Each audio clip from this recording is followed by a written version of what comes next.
Well, what about let's jump to another region in Tuscany and see what's going on.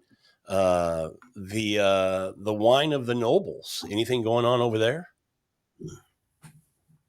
Yeah, I'll tell you what's going on. The wines are getting much, much better. Are And they? and I can't maybe it's just, the vintages that we happen to hit. We had amazing Vino Nobile on the tour. We spent, 2.5 days in Montepulciano. We visited a few wineries. We had dinner there and we had lunch there. Now, quick You question know, for you, John. This yeah. in this area, same clone as in Chianti, as far as Sangiovese? No, Different no, clone. nothing is simple in Italy. Just so that the No, listeners understand, this is a still Sangiovese, but a different clone. correct. So it's a clone of Sangiovese called Prunolo Gentile. Okay. And yeah, that's the clone that they use in Montepulciano. A lot of people, um, for whatever reason, and I don't really know why, to be honest, they always compare Vino Nobile to Brunello. It's, Montepulciano versus Montalcino. They're both hill towns. They're kind of, parallel with one another, but they've never really been similar. And the reason I say that is, I mean, even from the start, um, you know, Vino Nobile only needs to be 70% Prunello Gentile.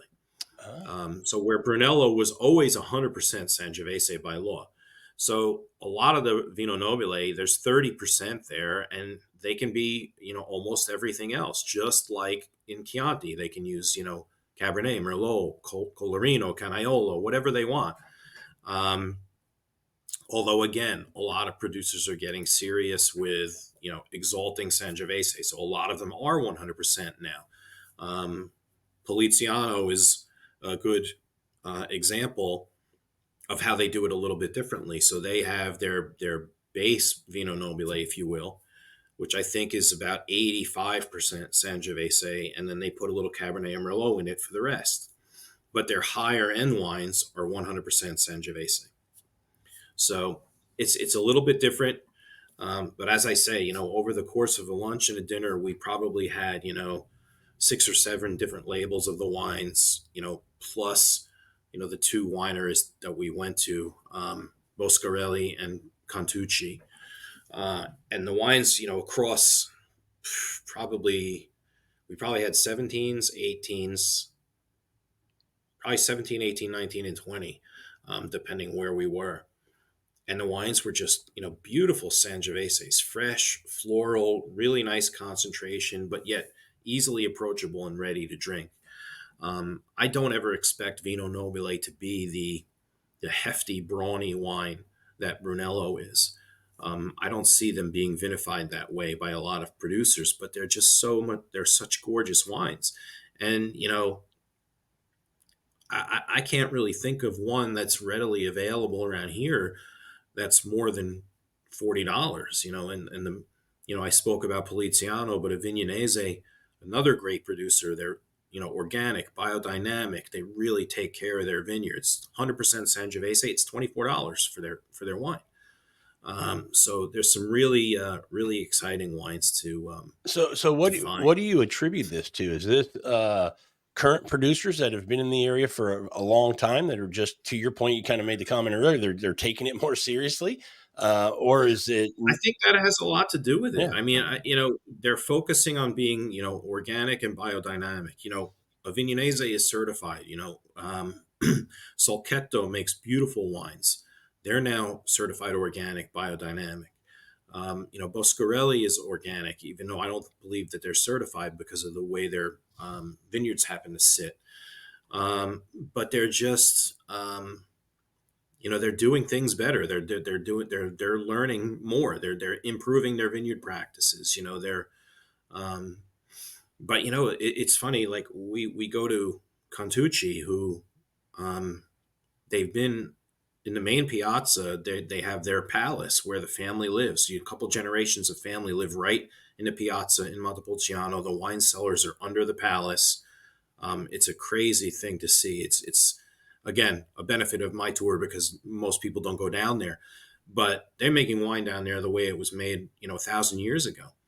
And it's such a tight, cramped space. I was asking Andrea Contucci when he was with, I'm like, how do you guys, get your new barrel? How do you get stuff down here? And he's like, well, we have ways, you just, it's clearly, not a real big, service elevator that they can use. But, he, even that, they're keeping the barrels clean, that I mean, not that they were not keeping them clean in the past, but it's just, um, they rub the outside of the barrels with beeswax to keep it from getting mold on the wood. They're just doing a lot of things, using better corks. The DM corks are there. So you're saying Um, it's in the details now. yeah, yeah, Yeah. it is. Yeah. Are Yep. there any new producers to the area that have been there for a few years now that are starting to do some things that you're impressed with? Yeah, I don't know if there's any new. Again, it's really a function of the space. Okay. It's hard Yeah. to break out. I mean, they're even smaller by acreage. I believe they're smaller than Brunello, who always seems to crop up a new producer somewhere. But what I do see is, and I don't know what to attribute this to, but I do see more labels coming here in the U.S. So I think producers are seeing traction and able to get their wines, exported here. That's For years, I saw nothing but Poliziano, Avignonese, maybe Day, yeah. Fattoria del Cero, and that was pretty much it. But now you can find. We had a great wine at lunch. The estate's called Monte Mercurio. I mean, the wines are fabulous, and I had never heard of them until I did a couple of years ago. I did a multi-part report on Vino Nobile, and I was working with the consorzio, and they were helping me get the samples, and they got this guy to submit, and their wines are spectacular. And when I saw them on the list at the place in lunch, I'm like, we have to have this. It's just unbelievable. And you can find their wines here in the U.S. now. So I mean, they're not new. They don't go back 600 years like Contucci or some of the royal families of Tuscany and Chianti. But I mean, they've been making wine for 40 or 50 years. That's great. So, Yeah. yeah, and it's still, again, the value is there. Yeah, and that's good for us to know that there's more of those wines from that area from Vino Nobile coming into the States because it is a wine that I thoroughly enjoy for sure.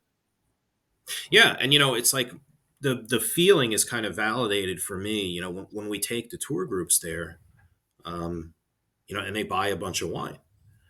So this year. We went to, as I said, Contucci and Boscarelli, and I think every guest bought wine. Yeah. So some of the bottles don't come here. Some of them are not exported. The production is smaller, but they were willing, like the wine enough to be willing to deal with the shipping costs and things like that to get it back. Well, and, Um, and I want to say what's also fun about your tour is you're mentioning some of these great wines that are here in the States. But in addition to that, when you're on your tour, you can get wines from these producers that are fantastic that don't get distributed to the yeah, States. And you also go to some places that just aren't distributed at all to the States. And this is your opportunity to buy some great wine. correct. Yeah. Yeah, yeah. There's two great. Well, Campo Chiarenti is one of them, which Yeah. he doesn't really have any importation here. There's another family winery just like him.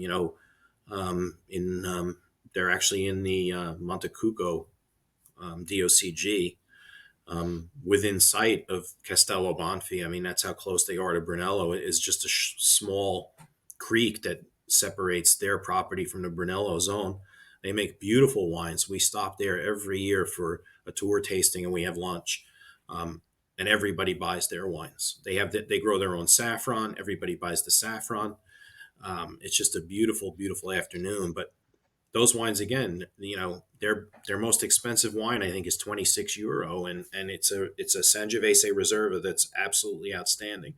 And people were buying by the case and buying they were also buying the saffron. The place is called Poggio Stenti, Stenti, and I mean she'll, just like Danielle, she's shipped straight to your door from Yeah. the vineyard. That's awesome. And the people, again, the people that have been on the tour have reordered, a couple times over. So it's a memento because, like you said, it's special. You're not going to see it here. Um, and when you meet the people and you see, how passionate and how nice they are, you also want to, support them. So that has something to do with it too. The Argianos and the Antinoris of the world, they make great wine, but no one's going to worry about them, Yeah. making a living, making a living. Right. Right. So